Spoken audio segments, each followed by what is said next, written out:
छत्रपती शिवाजी महाराज यांच्या जयंतीनिमित्त मागील अनेक वर्षांपासून पावडे कुटुंबियांकडून विविध कार्यक्रमांचं आयोजन करण्यात येते। यामध्ये 15 ते 20 क्विंटलाचं अन्नदान, रक्तदान यासह विविध कार्यक्रमांचं आयोजन पावडे कुटुंबियांकडून करण्यात येत असल्याची प्रतिक्रिया माजी महापौर तथा नगरसेविका जयश्री पावडे यांनी माध्यमांना दिली आहे। अनेक वर्षापासून पावडे कुटुंबियांच्या वतीनं दरवर्षी इथे अन्नदान करत असतो आणि त्याला खूप प्रचंड असा प्रतिसाद मिळत आहे। स्वादिष्ट असा पुलाव शिवप्रेमी आस्वाद घेत आहेत आणि आपण पाहतोय की सकाळी 12 वाजेपासून संध्याकाळच्या 10, 10:30, 11 पर्यंत हा आमचा अन्न वाटपाचा कार्यक्रम चालतोय आणि हे सगळ्यांचा इथला उत्साह पाहून एक चैतन्य वातावरणामध्ये निर्माण झालेला आहे।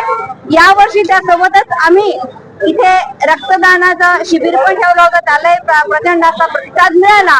दरवर्षी आमच्या हातून अशी तर शिवप्रेमींची सेवा घडो, अन्नदानाचा कार्यक्रम, अन्नदान आमच्या हातून असं शिवप्रेमींना घडत राहो अशी आमची सतत इच्छा आहे आणि निश्चितच याही पुढे अजून दरवर्षी सारखा आमचा उपक्रम हा चालू राहील यात काही शंका नाही। पुनश्च एकदा सगळ्या शिवप्रेमींना मनापासून आजच्या शिवजयंतीच्या खूप खूप शुभेच्छा देते। जय जिजाऊ, जय शिवराय, जय